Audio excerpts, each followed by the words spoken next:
예, 안녕하세요. 서울대학교 정치외교학부의 김상배 교수입니다.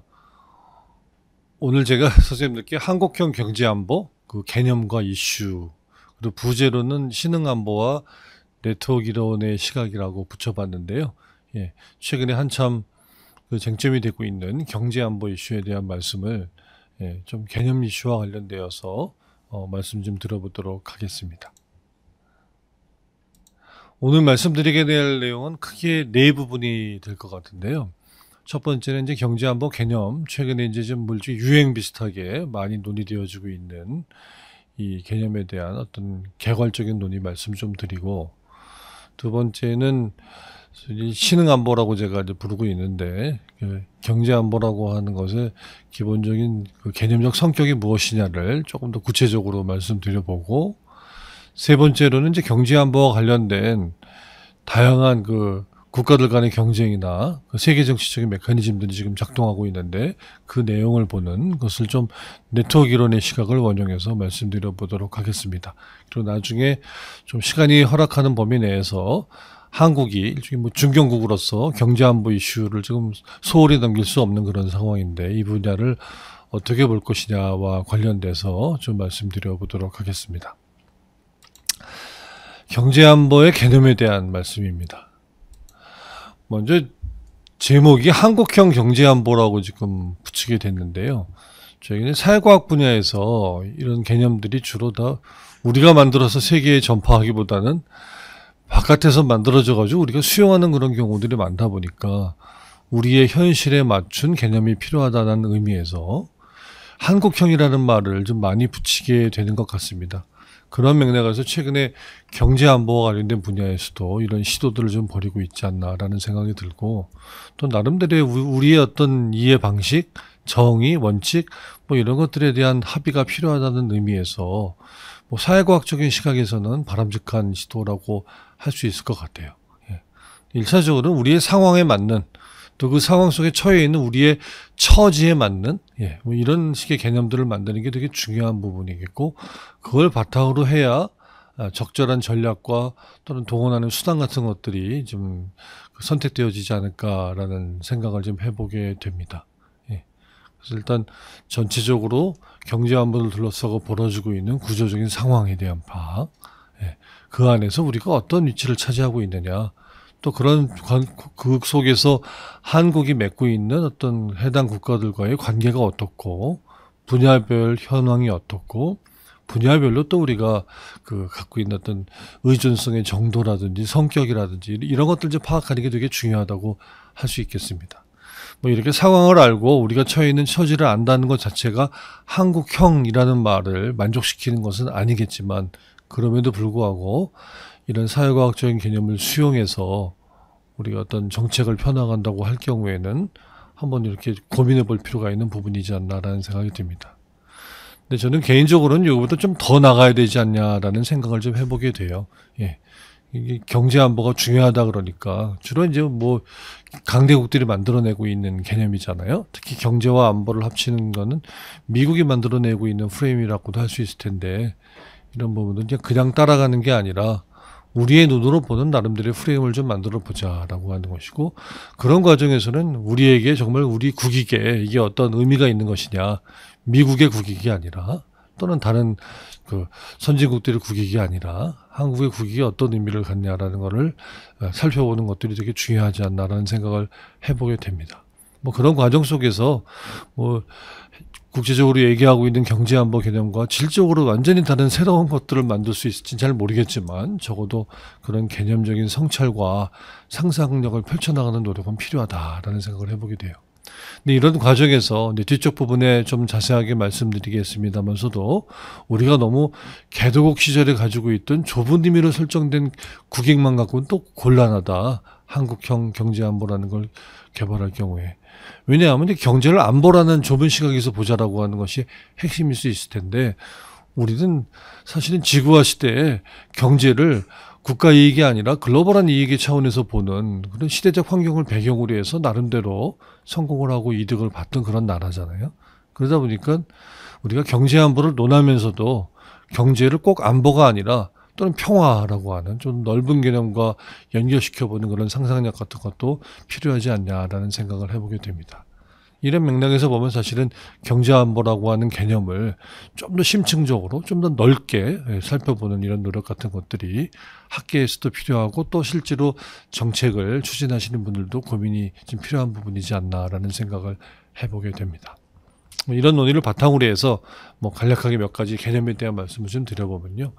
선생님들 다 잘 알고 계시겠습니다만서도 경제안보라는 말은 그렇게 완전히 새로운 말은 아니죠. 오래전부터도 사용되어 왔던 말이라고 할 수 있긴 한데, 그럼에도 불구하고 현재 우리가 논하고 있는 경제안보라는 컨텍스트 속에서 이게 부각되어진 거는 아마도 트럼프 행정부 시기에 미국과 중국의 어떤 글로벌 패권을 놓고 벌이는 경쟁, 그런 맥락 속에서 경제 이슈를 중시하는 그런 과정. 그래서 경제안보가 국가안보다라고 하는 얘기를 펼치는 과정 속에서 제기되었던 것 같습니다. 지금 슬라이드의 사진에 보이는 트럼프 행정부가 트럼프 대통령과 피터 나바로 전 미국 국가무역위원회 위원장의 합작품이라고도 할 수 있을 것 같습니다. 그래서 한동안 이제 이런 것들이 개념적으로 또는 이걸 뒷받침하는 정책들이 많이 추진되었고, 이게 정권을 달리하는 바이든 행정부에 들어와서도 계속해서 사용되어지고 있고, 중국이나 유럽이나 일본 그리고 한국까지도 이 경제 안보를 화두로 내건 어떤 적극적인 대응책들이 지금 진행되어지고 있지 않나라는 생각을 해보게 됩니다. 그러다 보니까 지금 세간에서 나오는 얘기는 이 모든 경제 문제가 다 안보 문제냐, 또 뒤집어서 모든 안보가 다 경제에 영향을 준다고 볼 수 있을 거냐, 이게 좀 심한 거 아니냐. 반도체나 배터리나 이런 코로나 국면에서의 주요 의약품 정도는 이해하겠다. 경제를 안보와 동일시하면서 보는 어프로치가 하는 의미가 있다. 그런데 우리가 잘 알지도 못했던 요소수나 또 마스크나 등등 이런 것들도 다 국가안보를 논하면서 접근하는 거는 너무 심한 거 아니냐. 그래서 이게 안보 문제라고 얘기하는 그런 과정, 그건 이제 안보화라고 보통 그러잖아요. 그런 게 좀 과잉화될 가능성에 대한 우려도 하는 게 아닌가라는 생각을 해보게 됩니다. 근데 그럼에도 불구하고 저희 같은 국제정치학자들이 전통적인 안보론의 시각, 전통 안보 시각이죠. 군사 안보를 중시하던 그런 시각으로만 문제를 보던 그런 마인드에서 경제 문제를 연결시켜서 보는 그 경제 문제의 중요성을 강조한다는 차원에서 최근 경제 안보에 대한 얘기를 하고 있는 것은 나름대로 의미가 있지 않나라는 생각을 해보게 됩니다. 그리고 역사적인 맥락에서도 경제 안보라는 하는 개념 자체는 이렇게 완전히 새로운 건 아니었던 것 같아요.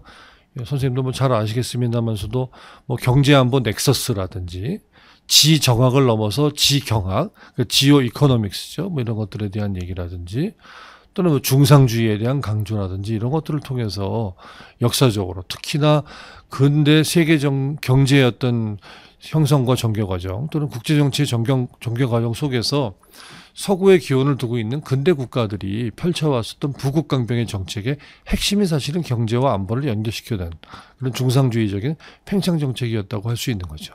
그게 이제 19세기에 동아시아에 전파되면서 우리도 이런 부국강병책, 경제와 안보가 같이 가는 이런 것들에 대한 관심들을 많이 갖게 되었고 20세기 산업화 과정에서도 핵심적인 요체였던 것 같습니다. 그러다 보니까 우리가 최근에 이코노믹 스테이트 크래프트라는 표현들을 많이 쓰는데요. 경제 책량이라고 번역할 수 있을까요? 그런 것들이 국가 전략의 요체로서 논의되어 왔다라고 하는 것입니다. 근데 그러던 것이 20세기 후반에 신자유주의적인 지구화가 펼쳐지던 이 시기가 좀 예외적이었지 않나라는 생각을 좀 해보게 됩니다. 오히려 이제 경제와 안보를 좀 분리해서 보는 경제가 갖는 자율성을 인정하고 그 과정 속에서 국가가 하는 안보 기능은 이제 멀리서 지원하는 정도로 문제를 설정하는 소위 경제학적인 시각이라고 하는 것들이 좀 더 보호되었던 것이지 않나라는 생각을 해보게 됩니다. 최근에 만났던 어느 경제학자께서 그러시더라고요. 요새 경제안보에 대한 얘기를 하고 있는데 이게 경제와 안보가 만나서는 안 되는데 이게 어떻게 하면 좀 다시 분리시킬 수 있겠냐라는 말씀을 하는데 더듬면서 좀 경제학적인 시각에서 보신 어프로치가 아닌가라는 생각이 들고 저희 같은 국제정치학자들이 보기엔 경제와 안보는 원래 연계되어 있었던 부분이고 그 연계의 관계를 분리시키려고 하는 발상보다는 이게 어떠한 맥락에서 이런 만남이 적극적으로 논의되어지는가를 보는 현실의 변화를 보는 게 되게 중요하다라는 생각을 해보고 있습니다. 그런 맥락에서 보면은 예, 중요한 거는 우리가 경제안보라고 지금 부르고 있는 그 변화, 현실 변화의 본질이 무엇이냐라고 하는 부분이겠죠. 그래서 아마도 넓은 의미에서 봐서는 새로운 안보 패러다임의 등장이라고 할 수 있겠고요.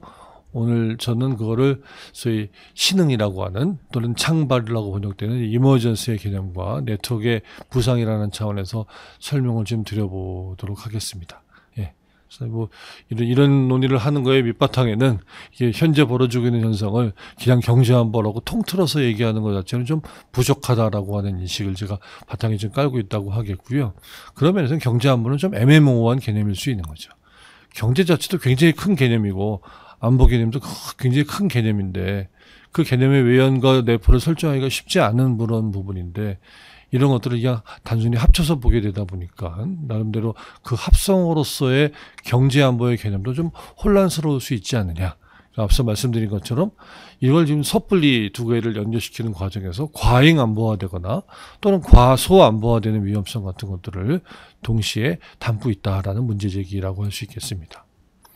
경제에 대한 부분을 보더라도 우리가 지금 경제안보라고 얘기하지만 지금 경제가 경제 전반의 안보를 논하는 것이라기보다는 공급망의 안보, 공급망의 안정성에 대한 얘기를 하고 있는 거잖아요. 반도체나 배터리, 디스플레이, 히터리 등등과 같은 그런 원자재와 중간재 또는 완제품의 글로벌 공급망의 안정성이 문제가 되고 있는 부분들. 그런 과정 속에서 평소에는 예전에는 별로 주의를 기울이지 않았던 그런 품목들도 굉장히 이게 국가 안보를 논할 정도로 중요해지게 되는 현상들에 대한 얘기를 하고 있다. 그런 과정 속에서 지구화 시대 때 만들어 나왔던 글로벌한 차원에서의 분업질서. 그 분업질서라는 것은 어떤 면에서는 효율성과 저비용을 염두에 두고 만들어진 글로벌 질서였다고 한다면 이런 것들의 새로 안정성이라든지 지속 가능성이라든지 이런 요소들이 개재되게 되면서 다시 재편돼야 될 필요성에 대한 얘기를 좀 하고 있는 부분들이 경제안보의 경제에서의 핵심이다라고 하는 부분인 거죠. 예. 물론 이런 공급망의 이슈, 이 좁은 의미의 경제 이슈가 경제 전반의 문제와 연결되어지는 상황들이 좀 펼쳐지고 있는 것이다. 그렇지만 공급망의 이슈와 경제가 동치되는 것은 아니라고 하는 인식도 우리가 가지고 있을 필요가 있다라는 말씀을 드려보고 싶고요. 더 중요하게는 안보에 대한 얘기입니다. 지금 경제안보에 대한 얘기를 하고 있는데 우리 전통적으로 얘기하던 국가 간의 갈등과 분쟁 또는 전쟁 뭐 이런 거를 좁게 염두에 둔 전통적인 군사안보만을 얘기하는 것은 아니거든요. 어떤 면에서 일상 속에 있는 우리가 사용하고 있는 다양한 생필품의 공급의 문제가 되고 그런 것들이 양쪽으로 많이 늘어나서 다양한 다른 이슈가 연계되는 그런 과정에 그 문턱들을 계속 넘는 과정을 통해서 어느 순간인가 이게 국가 간의 갈등을 논할 정도의 국가 안보 문제, 그죠? 안보 문제를 이렇게 창발하는 이머전스 되는 여기서 이머전스라는 건 이제 복잡게 이론에서 얘기하는 개념인데요. 미시적인 단계에서 벌어지고 있는 다양한 행위자들의 상호작용이라고 하는 것들이 양쪽으로 늘어나고 질적으로 연계되는 과정을 통해서 특정한 단계에 이르게 되면 하나의 패턴을 보이더라. 하나의 어떤 오더, 질서를 보이는 뭐 이런 현상들이 자연계에서 발생하고 있더라라고 하는 것에 이제 착안해서 붙인 개념이고 그런 자연계의 현상들을 사회 현상에 이제 적용해 보는 차원에서 이제 신흥안보에 대한 얘기를 말씀드리게 되는 것 같습니다. 아마 이런 맥락에서 봤을 때 경제와 안보가 만나는 과정을 통해 그 결과로서 우리가 지정학에 대한 얘기를 최근에 많이 하고 있는 것 같습니다. 맞습니다. 글로벌 공급망 안보 문제가 최근에 미국과 중국이 벌이고 있는 미래 패권 경쟁을 놓고 벌이는 지정학적 그 갈등의 요소가 지금 되고 있는 거죠. 또는 우크라이나 전쟁이라고 하는 전통적인 전쟁의 발생을 통해서 이런 글로벌 공급망의 안보 이슈가 좀 더 확장되는, 증폭되는 그런 지정학적 리스크가 작동하고 있는 것이 현실인 거죠. 그래서 그런 면에서 경제안보의 지정학이라고 하는 것들을 우리가 논하게 되는 것일 때 그럼에도 불구하고 우리가 과거에 얘기했었던 고전 지정학적인 프레임을 가지고 현재 벌어지고 있는 경제안보를 보자는 것은 아니잖아요. 100년, 200년 전에 국제정치 현실을 설명하기 위해서 만들었던 그런 프레임워크를 21세기 이 복잡한 현실에 그대로 적용할 수는 없다라는 것이죠. 1차적으로 현재 벌어지고 있는 안보 위협은 객관적으로 존재하는 위협이기도 하지만 주관적으로 이렇게 구성해내는 안보화시키는 측면도 굉장히 많은 부분들이 있고 더 중요하게는 현재는 경제의 안보를 얘기하지만 이 기본적인 배경에는 우리가 지난 시절 지구화로 인해서 일으켜놓은 상호의존의 글로벌 시장 환경이라고 하는 것들을 바탕에 깔고 있어서 아무리 안보를 논하더라도 그래서 그 국가들 간의 상호의존의 관계라는 것을 단숨에 끊어버릴 수 없는 그런 지구화된 환경 속에 지금 놓여 있다라고 하는 것이고, 또 이런 이슈들이 오프라인 공간에서의 경제적 상호작용뿐만 아니라 또는 이 온라인에서 이루어지는 그 사이버 스페이스에서의 다양한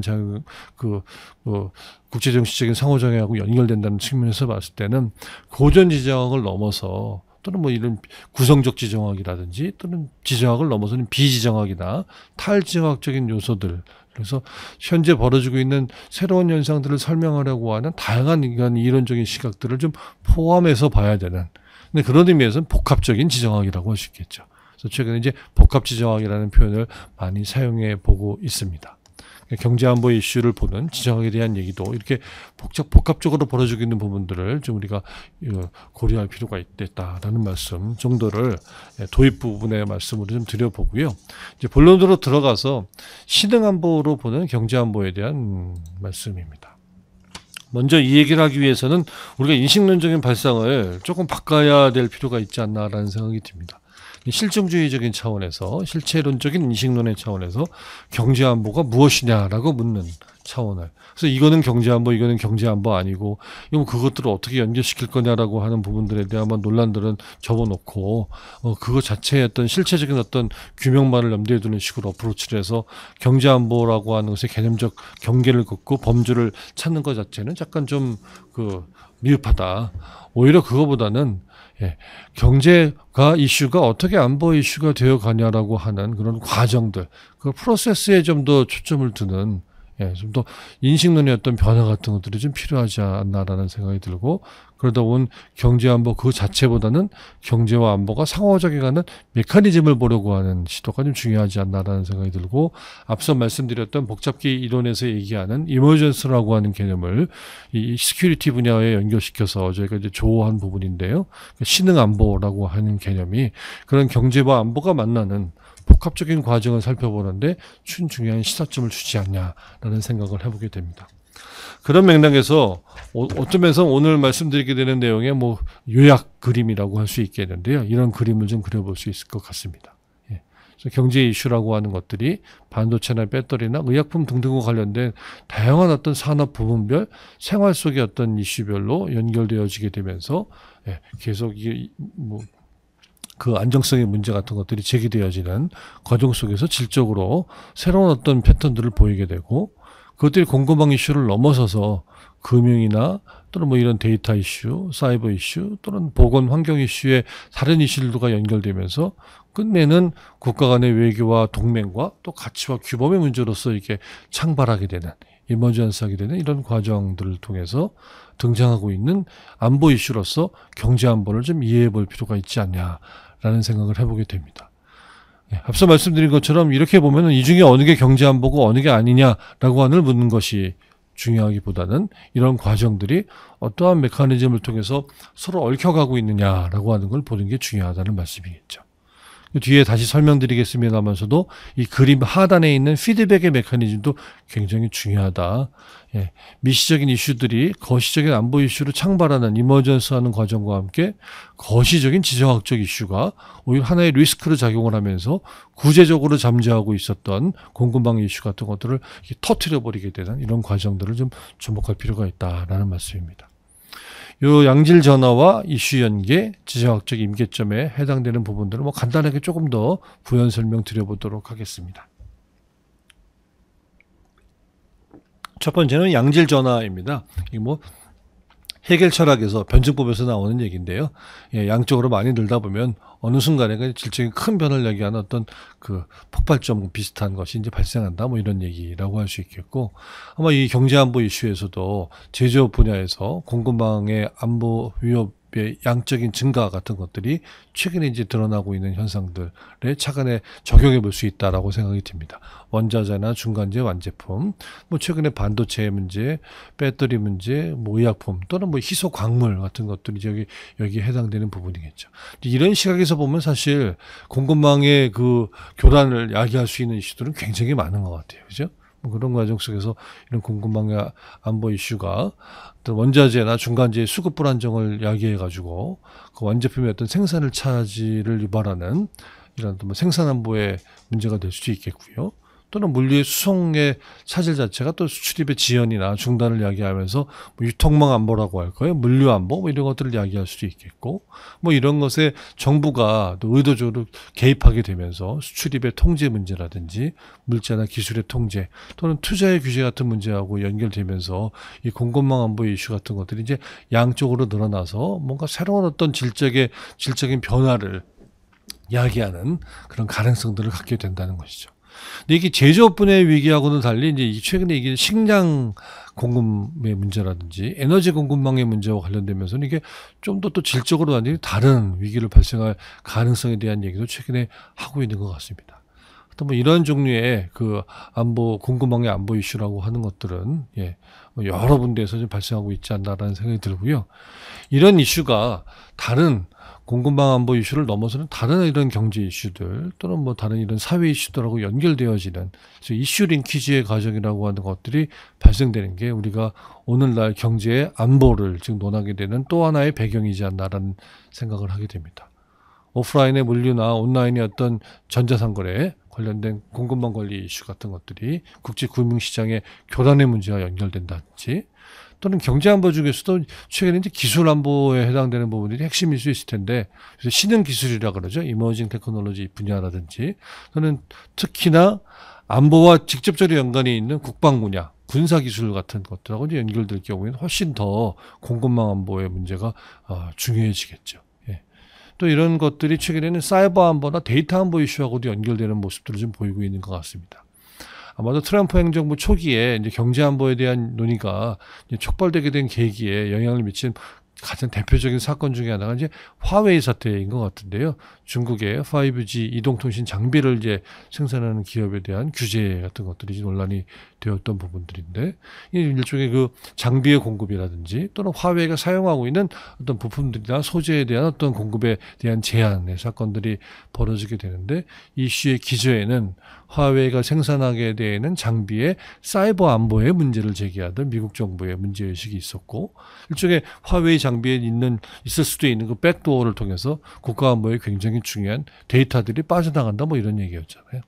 경제 안보 이슈가 데이터와 사이버 안보 이슈와 연결되어지는 그런 양상일 수 있겠다는 것이고, 최근에 디지털 경제 또는 데이터 경제의 활성화 과정 속에서 경제 안보 이슈는 이제 플랫폼 안보의 이슈, 데이터 전반의 이슈하고도 연결이 되어지는 것 같습니다. 자국의 플랫폼을 육성하는 것이 이게 국가 경쟁력 확보를 위해서만 중요한 게 아니라 이건 국가 안보를 위해서 중요하다. 왜 그러냐? 우리 국민들의 개인정보와 국민의 데이터들이 무단으로 빠져나가고 있는 이런 현실은 우리가 좌시할 수 없는 그런 중요한 안보의 문제다. 뭐 이런 얘기들이 지금 나오고 있는 부분으로 연계된다는 것이죠. 이런 경제안보 이슈는 최근에 보건안보 이슈, 코로나와 관련된 분야에서 이슈를 통해서 방역을 목적으로 해서 공급망이 차단된다든지, 또는 환경안보와 관련된 이슈들, 탄소 중립이나 이런 그 환경 기준의 어떤 부과 같은 것들이 기준이 되어서 공급망의 어떤 교란이나 왜곡 같은 것들이 발생하는 부분들, 또는 새로운 규제로서 등장하는 문제들이 좀 드러나고 있고, 이런 것들은 사회적인 차원에서의 경제적인 양극화나 사회적인 불평등의 문제하고 연결될 가능성들을 좀 갖게 된다는 것이고요. 이런 과정을 통해서 국가 간의 갈등을 이야기하는 어떤 통상이나 또는 다양한 정책이나 법제도 또는 정치 외교적인 차원에서 동맹과 규범과 가치를 논하는 이런 이슈로서 이게 이머지하는 창발하는 그런 메커니즘들을 보여주고 있다라는 말씀이겠죠. 뭐 이런 것들의 대표적인 어떤 지정학적 현상으로는 최근에 미국하고 중국이 벌이고 있는 지정학적인 양상이고, 앞서 말씀드린 것처럼 전통적인 고전적인 지정학의 양상으로 미중이 경쟁하는 부분도 있지만, 그렇지만 그 이외에 다른 어떤 그 지정학으로 설명되어지지 않는 그런 부분들도 복합적으로 봐야 된다는 의미에서 현재 미중 패권 경쟁은 복합 지정학적인 현상이라고 볼 수 있을 것 같습니다. 그런 과정 속에서 공급망을 재편하기 위한 어떤 갈등들이 이루어지게 되고, 그거는 소위 이런 경제적인 측면에서 공급망의 재편 문제를 만을 의미하는 것이 아니라 세계 질서 전반과 관련된 차원에서의 양국의 어떤 경쟁하고도 연결이 되고, 그러다 보니까 이제 외교 안보의 동맹이라든지 규범이나 가치에 대한 얘기로 연결되어지고 있지 않나라는 생각을 해보게 됩니다. 마찬가지로 우리가 주목해야 되는 거는 지정학적 리스크와 관련돼서 우크라이나 전쟁의 발발인 것 같아요.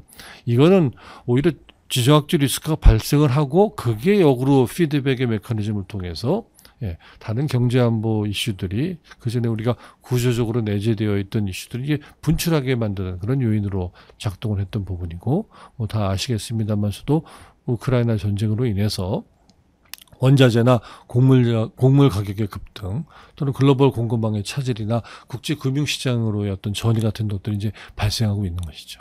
이제 이런 맥락에서 보면 경제 안보 이슈의 발생이라고 하는 그런 안보 위험의 발생이라고 하는 것에는 우리가 두 가지 메커니즘을 좀 주목할 필요가 있다. 지금 슬라이드 지금 오른쪽 상단에 있는 그림 이제 앞서 보여드렸던 그림을 좀 축소해 놓은 건데요. 위로 올라가는 창발의 메커니즘.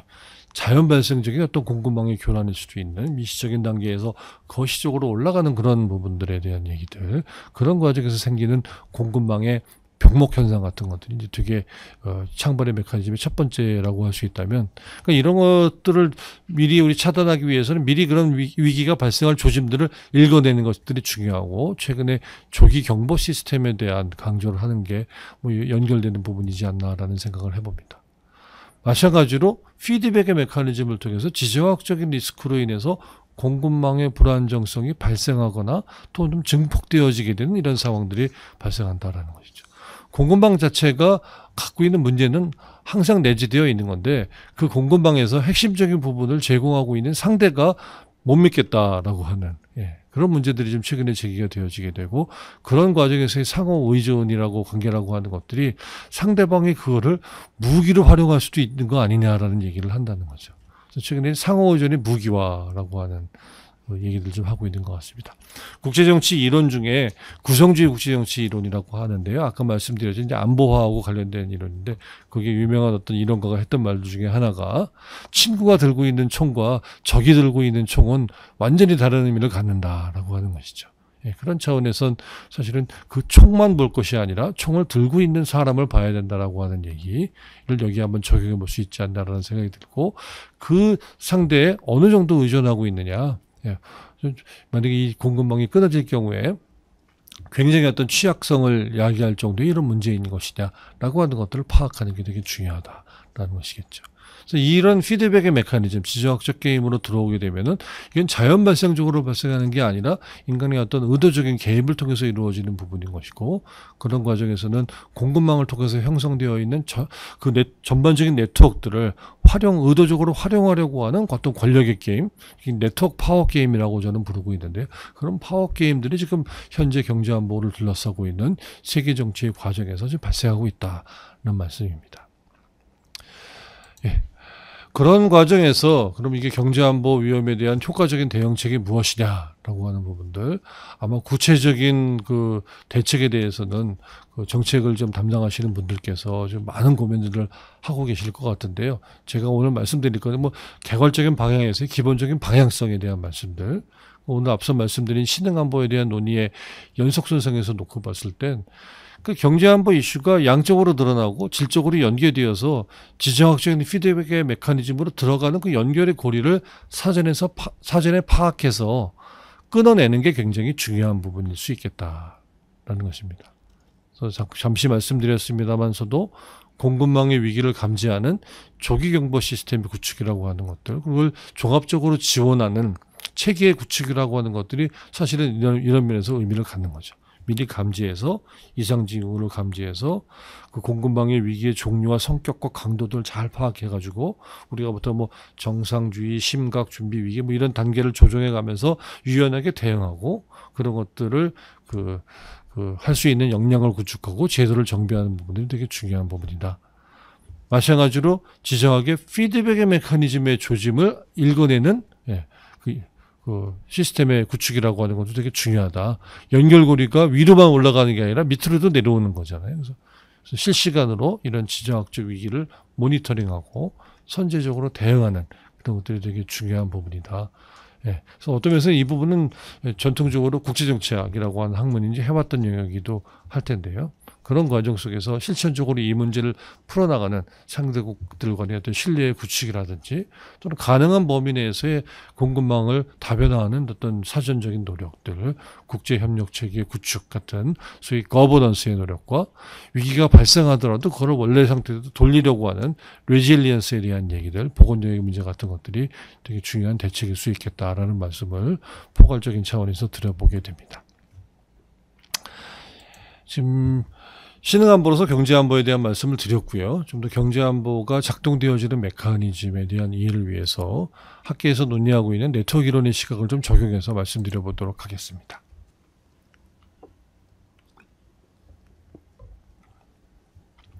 경제안보에 대응하는 국가안보 전략의 국가적 차원에서의 전략의 모색에 대한 관심들이 증대되어지고 있고요. 최근에 이제 앞서 잠시 말씀드린 이코노믹 스테이트크래프트, 경제 책략에 대한 관심들이 많아지는 것 같습니다. 자체적으로 어떤 자국의 역량을 강화해서 이 분야가 위기에 발생하더라도 스스로 이겨낼 수 있는 능력을 갖추자, 뭐 이런 얘기들이 좀 많이 나오는 것 같습니다. 그런 맥락에서 보면 전통적으로 우리가 해왔었던 부국강병 게임의 한 일부로서 이 경제 안보 전략도 이해할 수 있을 것 같아요.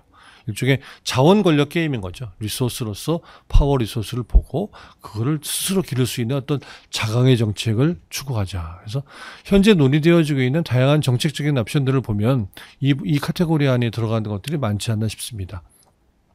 자립화라든지 전략물자의 확보나 비축 문제, 대체 물자 개발, 생산시설이나 물류인프라의 자체적인 확충 등등에 대한 얘기, 또는 대규모의 어떤 재정의 투입이나 투자, 금융 지원 뭐 등등에 대한 얘기들, 또는 대외적인 의존성이 높은 공급망의 구조를 좀 개선하자는 데까지 얘기가 나가거나, 또는 해당 산업에 대한 전략적인 육성, 최근에 이제 새로운 산업 정책에 대한 얘기들을 많이 하고 있는데요.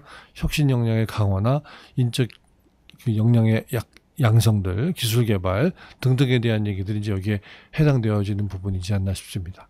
이렇게 하여튼 자체적인 능력을 갖추는 거는 뭐 경제 안보뿐만 아니라 모든 경제 전략, 국가 전략에서 중요한 부분일 수 있지 않나라는 생각을 합니다. 근데 제가 오늘 좀 네트워크의 시각을 원용해서 말씀드리고 싶은 부분은 이 경제 안보 전략은 이렇게 자강을 기반으로 하는 스테이트크래프트에 대한 논의를 좀 넘어서 봐야 되는 복합적인 측면이지라고 하는 것입니다. 일종의 네트워크 기반의 스테이트크래프트의 마인드를 좀 가질 필요가 있다. 그래서 어떤 면에서는 최근에 벌어지고 있는 경제안보의 게임이라고 하는 것은 우리 주위에 펼쳐진 공급망, 네트워크를 재편하는 과정에서 발생하는 문제이기 때문에 더욱더 그렇다라고 하는 것이고, 이거는 단순하게 이게 양자적인 차원에서 관계를 끊을 거냐 이을 거냐라는 차원을 넘어서는 좀 더 복합적인 네트워크 전략의 시각이 좀 필요하다라는 말씀입니다. 이러한 맥락에서 그 네트워크가 가지고 있는 원래 속성을 좀 활용하는 차원에서 경제안보 전략을 이해할 여지가 좀 많지 않나라는 생각이 들고요. 이 파트는 오늘 뭐 자세히 말씀드릴 수는 없을 것 같은데, 뭐 통상적으로 네트워크가 갖고 있는 속성을 개념적으로 한 세 가지로 요약을 하는데, 그래서 개방성, 호환성, 뭐 정체성 이런 표현을 쓰기도 합니다. 뭐 다른 용어를 써서 이 내용들을 담아내기도 하는데, 뭐 요체는 이런 것입니다. 첫 번째는 네트워크에서의 게임은 내 주위에 많은 노드를 모아서 네트워크를 형성하려고 하는 속성을 갖는다. 그렇기 때문에 그 많은 노드들을 내 주변에 모아가지고 바깥으로 나가지 못하게 하는 그런 과정 속에서 그 펼쳐지는 네트워크 속성이라고 하는 걸 활용하는 게 중요하다. 두 번째는 호환성인데요. 네트워크라는 게 한 가지만 있는 게 아니라 여러 개 네트워크들이 있고, 그 네트워크들이 경우에 따라서는 호환이 되지 않는 상이한 네트워크일 수 있기 때문에 그 네트워크들 간의 소통, 교류를 허용하는 부분과 관련되어서 생기는 네트워크의 속성을 활용하는 게 되게 중요하다. 그 호환성의 길목을 장악하는 게 중요하다는 말씀이겠죠. 세 번째는 네트워크의 정체성인데요. 나름대로 네트워크가 형성되어지게 되면 자기 어떤 정체성을 유지하게 되는데, 개방성을 통해서 다른 노드들이 들어온다든지, 또는 호환성을 통해서 다른 네트워크와 교류를 하는 과정 속에서도 자기 네트워크 자체적인 어떤 정체성을 유연하는, 그렇지만 그걸 유연하게 활용할 수 있는 게 되게 중요하다라고 하는 부분입니다. 이 세 가지의 메커니즘이 어떤 네트워크 전략의 핵심이라고 할 수 있겠고요. 이 세 가지는 뭐 상호 분리된 건 아니고 서로 연결되어 있는 그런 속성이라고 할 수 있습니다. 제가 오늘 말씀드리려는 건 이 세 가지의 속성이 경제안보의 네트워크 게임에 되게 중요한 부분으로 작동하고 있다라고 하는 것이에요. 첫 번째는 개방성의 통제와 관련된 경제안보 전략입니다. 이거 뭐 개방성이라고 할 수도 있고 집합성, 세를 많이 모으는 게임, 뭐 이런 거로 또 달리 불러볼 수도 있을 것 같습니다. 최근에 논의되어지고 있는 리쇼어링이라든지 또는 LI 쇼어링이라든지 뭐 프렌드 쇼어링이라든지 뭐 이런 얘기들 많이 쓰잖아요. 해외로 진출했었던 생산 시설들을 다시 국내로 불러들이려고 하는 그런 식의 어떤 전략 같은 것들이 되게 중요하다라고 하는 것이고, 이러한 그 국내 기업들 또는 해외 기업들을 자국 내지는 우방 근처로 이렇게 유치하기 위해서는 다양한 어떤 효과적인 유인책 같은 것들이 동원되어지는 게 관건이겠죠. 그러니까 앞서 말씀드렸던 자강의 전략과도 통하는 부분들이 있고, 새로운 산업 정책에 대한 논의도 이 부분하고 맥이 좀 닿는 부분이지 않나 싶습니다. 어렵지 않은 개념이지만 하여튼 내 주위에 많이 새를 모으려고 하는 게임이 현재 경제안보 전략과 관련돼서 좀 제기되어지고 있다라고 하는 것이죠. 사실 이런 게임은 첨단 기술 분야나 산업 분야를 중심으로 해서 화웨이 사태 벌어지는 과정 속에서 미국이 전통적인 우방이었던 파이브 아이즈 국가들을 상대로 해서 이제 뭐 연대를 모색하거나 뭐 이런 과정에서 이제 도입되었던 사례들도 이러한 맥락에서 이해해 볼 수 있는 부분이지 않나라는 생각을 해보게 됩니다. 그리고 최근에 미국이 인도태평양 지역에서 구축하려고 하는 다양한 어떤 동맹과 연대와 국제적인 협력의 모색, 그럼 그걸 계속 강조해 나가는 부분이잖아요. 쿼드라든지 최근에 논의되어지기는 IPEF라든지 하는 것들이 다 이런 맥락에서 이해할 수 있는 부분인 거고, 그런 것들을 통해서 많은 세를 모으려고 하는 이런 게임들이 경제안보 게임에 이면에 적용하고 있는 첫 번째 차원이다라는 말씀이겠고요. 두 번째는 호환성에 대한 통제 부분도 되게 중요하다. 이거는 최근에 디커플링이라고 탈동조화라고 번역을 하기도 하는데, 기존에 맺고 있던 공급망을 단절하는 그런 것들을 통해서 나름대로 따로따로 가자라고 하는, 그리고 그런 것들을 그냥 단절하는 것뿐만 아니라 상대방에 대해서 제재를 하는, 수출과 수입을 통제한다라든지 다양한 수입 투자와 관련된 심사들을 강화하는 이런 맥락들이 연결되어지는 것이겠죠. 근데 이제 이런 양자 제재라고 하는 것들이 최근에 이제 많이 등장하고 있긴 하지만, 이 복잡한 상호의존의 시대에 이런 어떤 단절과 제재 전략이라는 것은 그 효과가 제한적일 수밖에 없다라고 하는 것들이 최근 전문가들의 중론인 것 같습니다. 왜냐하면 그 논란이 되고 있는 산업 분야에서는 그렇게 할 수 있는데, 다른 산업 분야하고 아까 말씀드린 것처럼 이게 양적으로 늘어나고 질적으로 연계되어지는 이슈가 연결되어져 있는 이런 전체적인 공급망, 전체적인 경제적인 상호의존을 염두에 두고 놓고 봤을 때 이 공급망 전체를 완전히 분리한다는 것은 가능하지가 않다는 거죠. 그건 오히려 부메랑 효과로 자기도 피해를 볼 여지가 굉장히 많은 부분이어서, 일정한 정도의 호환성이라고 하는 것은 유지하면서 단절하는 전략을 칠 수밖에 없는 이런 부분이고, 그렇다 보니까 양자적인 맥락에서 이런 카드를 막 쓰려고 하기보다는 다자적인 맥락에서 이런 부분들을 활용하려고 하는 노력들이 필요하다. 공급망 조치에서 자기가 차지하고 있는 어떤 허브의 역할이라든지 또 이런 상대방이 지금 안고 있는 어떤 약점이라든지 뭐 이런 것들을 복합적으로 입체적으로 활용하는 부분들이 필요하다라고 하는 문제제기를 좀 해볼 수 있을 것 같습니다. 세 번째는 정체성의 통제와 관련된 부분인데요. 그러니까 최근에 가치나 규범, 동맹, 연대 뭐 이런 이름으로서 지금 제기되어지고 있는 미국의 행보와 거기에 대한 중국의 대응 과정 속에서 이해해 볼 수 있는 부분입니다. 미국이 최근에 우방국이나 기존 전통적인 어떤 동맹 내지는 파트너 국가들에게 재결속하려고 하는, 즉 리바운딩 하려고 하는, 그러면서 새로운 어떤 질서를 형성하려고 하는 모색들을 하고 있잖아요. 그건 뭐 인도태평양 지역에서도 진행되어지고 있지만, 최근에 우크라이나 전쟁을 통해서 유럽에서도 보면 그런 양상들이 지금 보여주고 있는 부분들이라고 할 수 있는데, 그런 과정 속에서 소위 말하는 서방의 어떤 자유진영의 민주진영의 어떤 정체성을 유지하면서 네트워크를 형성하려고 하는 모습들이 지금 이 경제안보 전략 게임의 바탕에 깔려있는 변수다라고 하는 것이죠. 예. 그런 차원에서 미국이 민주주의나 인권이나 법치주의 같은 것들을 강조하면서 경제 블록으로 확장시키려고 하는 모습들을 보이는 것이라든지, 또는 민주주의 정상회의나 최근에 인터넷의 미래에 대한 선언 같은 것들을 통해서 이게 이익 기반의 네트워크가 아니라 정체성과 가치 기반의 네트워크를 좀 만들어 가려고 하는 모습들을 좀 보이고 있다라고 하는 것입니다. 물론 여기에 대해서 중국도 소위 말하는 1대1로 구상을 통해서 벌어지게 되는 그 1대1로 선상에 있는 국가들 간의 어떤 지원과 연대의 모습 같은 것들을 좀 보이고 있고, 그런 과정 속에서 공급망을 안정적으로 구축하려고 하는 모습들을 좀 하고 있다. 그리고 이런 모색은 좀 최근에 그 경제 분야에서 벌어지고 있는 자유무역 질서에 대한 논의하고도 연결되는 부분들이 있으면서 중국도 중국 나름대로의 어떤 이런 정체성의 통제라고 하는 것들 통한 전략들을 펼치고 있고, 이런 것들이 좀 가장 거시적인 측면에서 본 그 경제안보 전략, 미국과 중국이 펼치고 있는 경제안보 전략의 모습이라고 할 수 있겠습니다.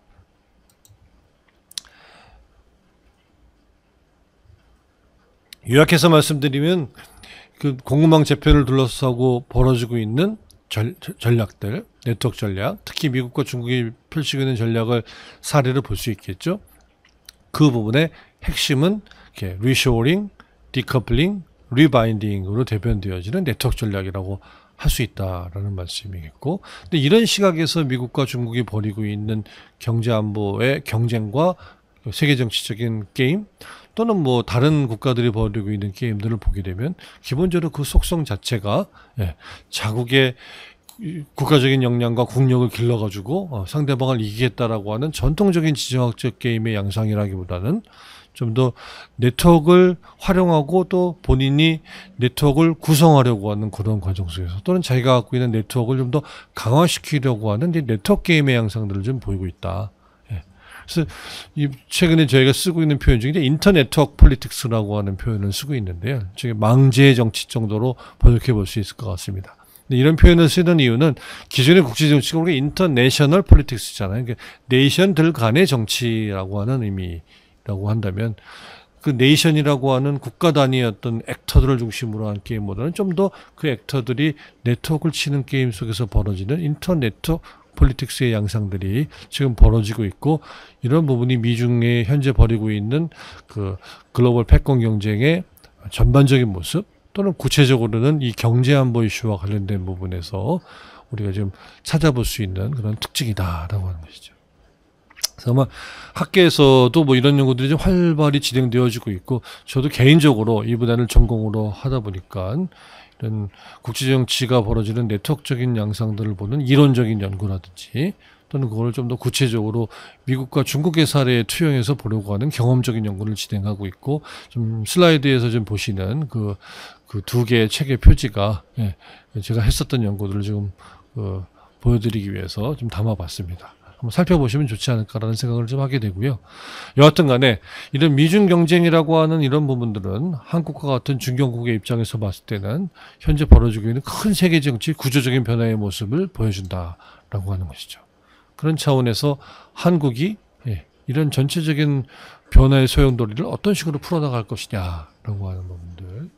그래서 어떤 면에서 이런 공급망의 재편이라고 하는 게 우리에게는 위기일 수도 있고 또 기회일 수도 있지 않나라는 생각이 듭니다. 뭐 그런 맥락에서 지난 한 10여 년 이상 동안 한국에서 중견국 외교 전략에 대한 논의들을 좀 많이 해왔고, 소위 미들 파워 디플로머시에 대한, 미들 파워 스트래티지에 대한 얘기죠. 그리고 뭐 현 정부 들어서는 아마 이거를 이제 중추국이라고 부르고 있는 것 같습니다. 피보탈 스테이트에 대한 얘기. 그래서 거의 뭐 이론적인 맥락은 같은 맥락에 있다고 할 수 있는데, 하나 이제 더 이상 개도국이 아닌 중견국으로서 한국이 이런 전체적인 변화의 파고를 어떻게 헤쳐나갈 것이냐. 미국과 중국 사이에서, 서방과 비서방 진영 사이에서, 또는 더 넓게는 선진국과 개도국 진영 사이에서 무엇을 어떻게 할 것이냐라고 하는 부분들. 근데 그 문제가 어려운 것이, 이게 단순히 글로벌 공급망 자체의 변화에만 대응하는 기업 차원에서의 경제 전략 또는 산업 전략으로만 그치는 게 아니라, 이 이슈들이 넓은 맥락에서 우리의 외교 안보 문제, 동맹의 문제, 더 나아가서는 우리가 갖고 있는 국가적인 정체성과 규범, 우리가 추구해야 되는 어떤 국가적인 목표의 문제하고도 연결되는 상황으로 우리에게 제기되어지고 있다라고 하는 것이죠. 그래서 뭐 이 문제를 풀어나가는 해법과 관련돼서도 앞서 말씀드렸던 네트워크적인 시각을 이제 적용하면서 연구를 좀 많이 진행하려고 있고, 이런 맥락에서 봤을 때는 인터넷 네트워크 폴리틱스의 전체적인 맥락 속에서 우리도 그걸 잘 활용할 수 있는 네트워크 전략의 마인드가 필요하다라는 말씀을 드려보려고 할 수 있겠습니다. 근데 최근에는 이 네트워크 전략에 대한 얘기를 좀 더 넘어서서 이런 네트워크 세계 정치의 양상이 좀 더 제로섬 게임적인 양상으로 부각되다 보니까 지금 인터 플랫폼 폴리틱스에 대한 말씀들도 많이 하게 되는 것 같습니다. 이 플랫폼들 간의 정치라는 말인데 이건 사실은 네트워크 간의 정치보다 훨씬 더 센 말이거든요. 예. 그렇지만 경제 분야를 중심으로 해서 플랫폼 경쟁으로 대변되어지는 어떤 표준 경쟁이라고 하는 것들이 다양하게 제기되어지고 있고, 그런 과정을 헤쳐나가는 중견국으로서의 한국의 네트워크 전략적인 지혜 같은 것들이 필요한 대목이지 않나라는 생각을 해보게 됩니다.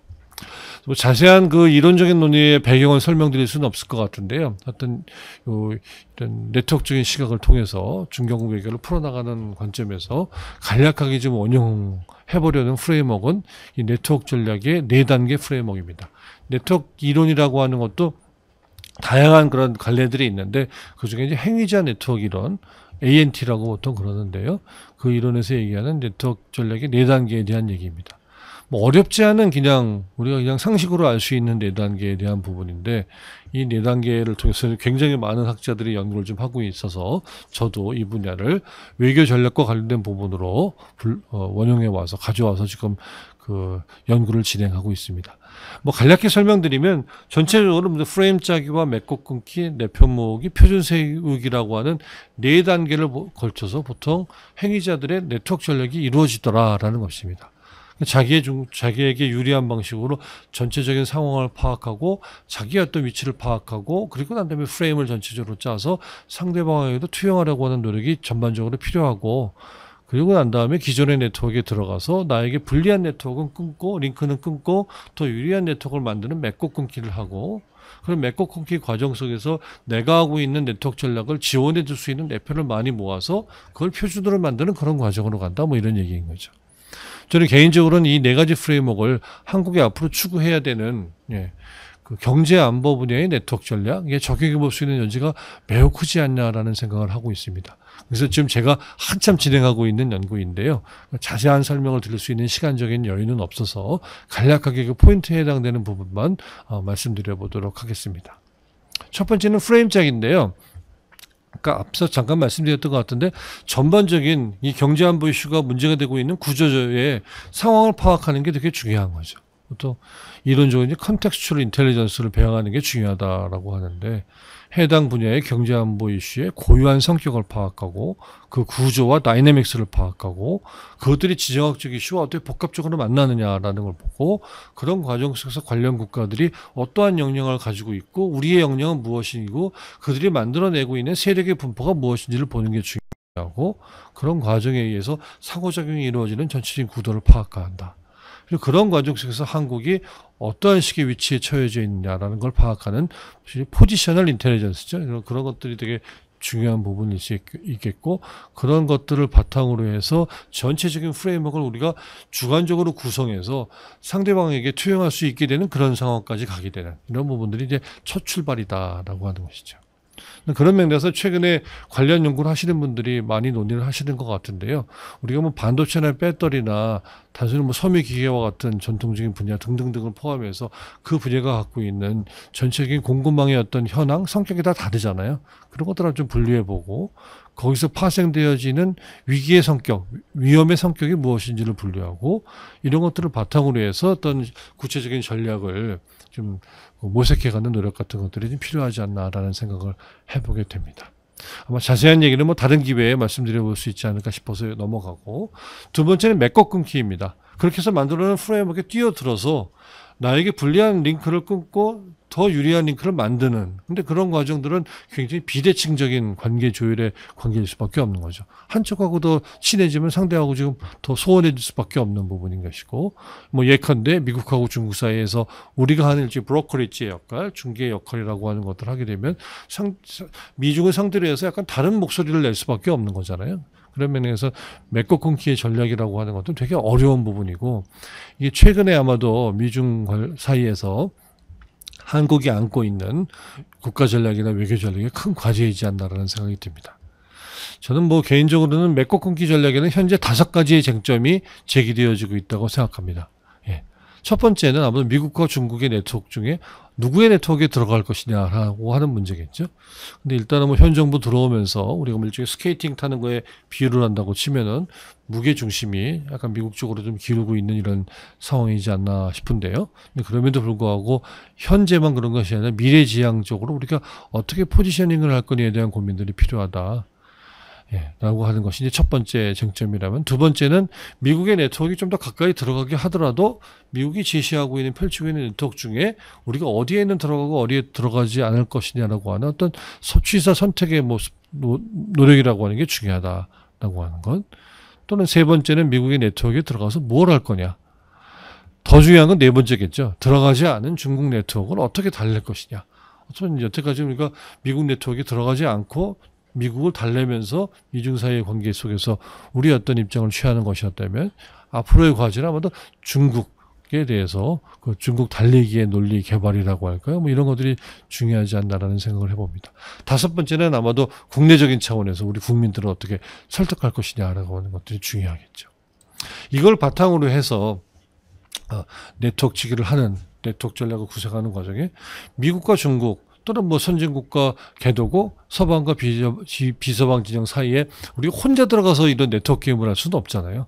우리하고 뜻을 같이 하는, 소위 라이크 마인디드 컨트리들과 이렇게 연대를 같이 해서 진행하는 그런 게임들이 필요하다.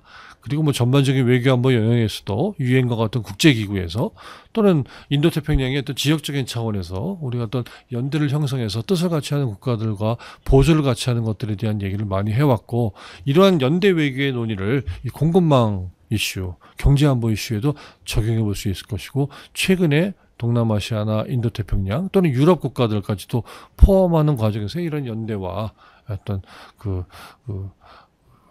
동맹에 대한 논의들을 좀 펼치고 있는 것 같습니다. 뭐 이런 논의들은 뭐 민간적인 차원에서도 글로벌 공급망의 어떤 내편 모으기라고 하는 부분은 이제 구체적이면서도 적극적인 노력 같은 것들을 해야 되지 않나 싶고, 그런 논의들은 아마도 1차적인 출발은 중국에만 지금 과도하게 의존하고 있는 부분들을 이제 다변화시키는 노력이라든지, 또는 어떤 새로운 어떤 그 공급처나 대체 공급처 같은 것들을 이제 좀 더 확보함으로 인해서 생산 질서의 어떤 안정성을 제고하는 문제라든지, 또 경우에 따라서는 뭐 인수합병이라든지 뭐 이런 것들에 대한 얘기도 하면서 민간 차원에서도 우리가 지금 구축하려고 하는, 우리가 지금 펼치려고 하는 공급망 게임에 어떤 좀 지원 세력을 얻는 뭐 이런 부분으로 연결되지 않나라는 생각을 해보게 됩니다. 마지막으로 말씀드리게 되는 것은 표준 세력에 대한 부분입니다. 앞서 제가 첫 번째 슬라이드에서 한국형이란 무엇이냐에 대한 말씀을 드렸던 것과 연결되는 부분이라고 할 수 있을 것 같습니다. 뭐 우리 나름대로 경제안보의 개념과 원칙을 세우려는 노력이 필요합니다. 강대국의 경제안보는 국가안보다라고 하니까 그냥 따라가는 이런 차원이 아니라 우리의 눈으로 보는 경제안보의 개념이라는 게 필요하고, 그거는 학계의 큰 어떤 숙제라고도 할 수 있을 것 같습니다. 뭐 그런 과정을 통해서 우리가 질적으로 완전히 다른 중견국만의 개념화를 할 수는 없더라도 우리가 활용할 수 있는 어떤 전략의 차별성을 둘 수 있는 그런 어떤 데 유용하게 활용할 수 있는 그런 어떤 개념적인 성찰을 해볼 수 있지 않나라는 생각을 좀 해보게 됩니다. 그러니까 앞서 말씀드렸던 신흥안보에 대한 논의나 네트워크 전략에 대한 논의들이 뭐 그런 걸 염두에 두고서 이제 말씀드렸던 사례라고 할 수 있겠고요. 뭐 마지막으로 덧붙여서 말씀드리고 싶은, 사실 그런 신흥안보, 이머전스나 네트워크와 관련된 논의를 좀 넘어서는 발상도 좀 필요하다. 우리가 이게 이런 종류의 경제안보 전략에 대한 얘기를 할 때 너무 국가 이익을 앞세우는 경향이 없지 않아 있거든요.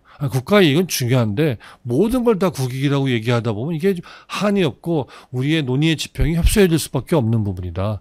그래서 과거 개도국 시절에는 그렇게 해도 됐을지 모르지만, 지금 우리가 중견국으로 국력의 위상이 높아진 입장에서는 좀 더 개방적인 차원에서 좀 더 보편적인 인류의 이익도 좀 포괄하는 그런 국가 이익, 좀 더 복합적인 국가 이익에 대한 마인드를 경제안보에 대한 얘기와 전매시킬 필요가 있다라고 하는 것이죠. 그리고 더 나아가서는 지금은 탈지구화와 지정학을 논하고 있는 굉장히 어렵고 옹색한 시절인 건 맞는데, 그러다 보니까 경제를 안보와 연결시키겠다고 하고 있긴 하지만 이게 어느 20, 30년 이렇게 지나다 보면 이렇게 하면 안 되겠구나라는 생각을 하고 다시 예전의 어떤 그런 지구화의 경영이라고 하는 것들이 복구될 가능성을 우리가 개방적으로 좀 열어볼 필요가 있다. 강대국들이 경쟁한다고 중견국도 따라가는 게 아니라 그 사이에 우리는 새롭게 만들어지게 되는 지구화 현상, 소위 재지구화, 리글로벌리제이션이라고 할까요? 그런 거 관련된 어떤 새로운 규범을 제시하는 중견국의 상상력이라고 하는 것도 좀 필요하다. 근데 그런 식의 맥락에서 놓고 봤을 때는 공급망의 교란으로 대변되어지는 오늘날의 경제 문제가 꼭 안보라는 프레임과 만나야만 되느냐. 오히려 경제와 평화를 만나게 할 가능성은 없느냐. 그리고 또 우리는 경제가 평화와 만났던 소위 신자유주의적 지구화 시절에 오히려 좀 잘 나갔던 나라인 부분도 있을 수도 있는 거 아니냐라는 이런 상상력을 좀 발휘해 보자는 것이죠. 이게 뭐 구체적인 정책 현안에 지금 당장 도입하는 건 아니지만 이런 개방적인 마인드를 가지고 한국의 어떤 표준을 경제안보 분야에서 세우려는 노력은 필요하다라고 하는 것이고, 그래서 최근 학계에서도 신흥 안보에 대한 논의를 넘어서서 신흥 평화, 이머징 피스에 대한 얘기를 하자는 얘기를 하고 있습니다. 예. 안보만 복합적인 새로운 시각만 보는 게 아니라 평화도 새로운 시각에서 보자는 거죠. 근데 보면은 우리가 평화는 굉장히 전통적인 평화관을 가지고서 문제를 보려는 경향이 없지 않아 있었거든요. 예. 그런 맥락에서 봤을 땐 경제 평화에 대한 얘기 같은 것들에 대한 얘기를 좀 하면서 우리의 표준을 세우려는 노력 같은 것도 필요하지 않나라는 생각을 해보면서 오늘 말씀 마치도록 하겠습니다. 감사합니다.